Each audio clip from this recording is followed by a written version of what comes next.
Hoje nós vamos iniciar a nossa leitura na parte número 2. Acredita, meninos, que a gente já terminou a parte número 1, Histórias do Êxodo. Agora nós estamos para a parte número 2, História sobre Moisés e o Tabernáculo. Essa parte 2 vai de Êxodo, capítulo 19, versículo 1, a Levítico, capítulo 8, versículo 36. Então, vamos lá. A primeira história da parte 2, História sobre Moisés e o Tabernáculo, nós vamos ver sobre os mandamentos, a lei de Deus, regras de conduta do homem para Deus. Então, na parte 2, olha que lindas essas imagens. Nós vamos ver quais são essas regras. Olha, vamos lá. Primeiro, não terás outros deuses diante de mim. Não farás para ti imagens de escultura. Não tomarás o nome do Senhor teu Deus em vão. Lembra-te do dia de sábado para santificar. E depois, regras de conduta do homem para com o próximo. Honra teu pai e tua mãe, não matarás, não adulterarás, não roubarás, e não dirás falso testemunho, e não cobiçarás o que é do teu próximo.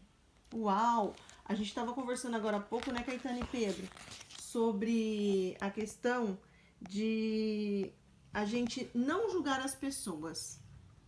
Se alguém chegar pro Caetano e falar assim, Caetano, você é um chato, Caetano, você é burro, Pedro, você não é legal, Pedro, eu não gosto de você.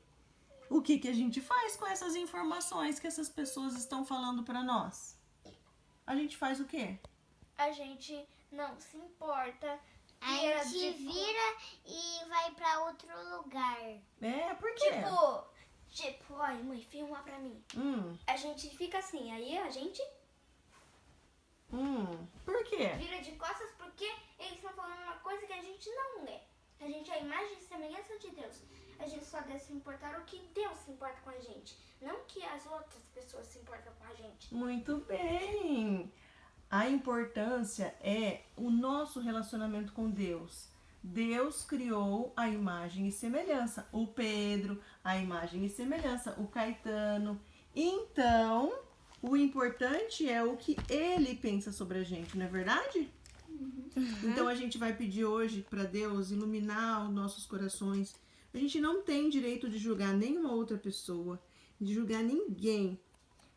Às vezes, a gente fica criando essas pessoas estão falando alguma coisa, a gente fica pensando sobre isso. A gente não precisa de fazer isso, né? Por quê? Porque realmente nós somos imagem e semelhança de Deus, e o que importa é o que Deus pensa sobre a gente. Quando a gente tem um relacionamento, uma intimidade com o Pai, né, Pedro? De conversar com o Papai do Céu, de fazer oração, de estar sempre perto. Como que a gente ouve o Papai do Céu? Orando. Orando No coração. pelo coração, no silêncio, não é verdade? Papai do Céu fala com a gente no silêncio. Então a gente vai pedir graça, entendimento e sabedoria para o Papai do Céu ensinar a gente realmente a não julgar ninguém, a sempre amar a todos. E nós vamos compreender agora um pouquinho sobre a lei de Deus. Como que Moisés recebeu teve esse contato, esse relacionamento com Deus e recebeu essas orientações. Vamos compreender um pouquinho mais? Os israelitas chegaram à região do Sinai 3 meses depois daquela noite em que saíram do Egito. Imagina, 3 meses viajando, é tempo, né? Ali no deserto, junto ao majestoso Monte Sinai, o povo estava perplexo. Em vez de dirigirem para o norte, a nuvem que os guiava continuava para o sul. Estavam ainda a centenas de quilômetros do destino. Por que Deus agia dessa maneira? Por 3 motivos. Vamos compreender. Olha lá. Deus sabia que seu povo, recém-saído de uma situação de escravidão, não tinha condições de enfrentar os terríveis filisteus que viviam no sul da Palestina. Deus queria ensinar-lhes várias lições muito importantes e era necessário tempo e um lugar afastado do restante do mundo. Deus planejaram um grande futuro para Israel e era preciso que cada israelita compreendesse e fosse capaz de cumprir a missão que ele queria lhe confiar. Deveriam ser um povo diferente, uma nação com características especiais, pois seria dentre eles que nasceria Jesus. Seriam eles os ajudantes com o objetivo de dar a conhecer ao mundo o plano da salvação e revelar o amor de Deus. Mas, para falarem aos outros sobre Deus, eles próprios tinham de saber distinguir o bem do mal, escolher sempre o que é correto. Ora, como é que podiam saber o que Deus esperava deles? É que quando viveram no Egito, em contato com os pagãos, eles tinham esquecido muitos dos ensinamentos divinos.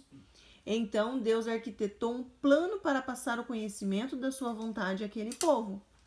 Orientado por Deus, Moisés mandou que se preparassem durante 2 dias de modo que estivessem limpos e purificados para um acontecimento muito solene. Ao 3º dia, o Senhor descerá sobre o monte Sinai, diante de todo o povo. Foi muito grande a agitação no acampamento. Deus, que os libertara dos egípcios, que abrira o caminho no mar, que enviara pão do céu e fizera sair água da rocha, iria falar de modo que todo o acampamento pudesse ouvir sua voz. Imagina! Quando amanheceu o 3º dia, o Sinai estava envolto numa nuvem ardente. Tremia e fumegava como se houvesse um vulcão ali. E de repente, por entre o fogo e a fumaça, ouviu-se uma voz admirável, profunda e melodiosa, a voz de Deus, que disse: Eu sou o Senhor teu Deus, que te fez sair do Egito, da terra da escravidão. Depois Deus apresentou-lhes os 10 mandamentos. Que história, né? Amém? Amém. Fiquem todos na companhia do Senhor Jesus.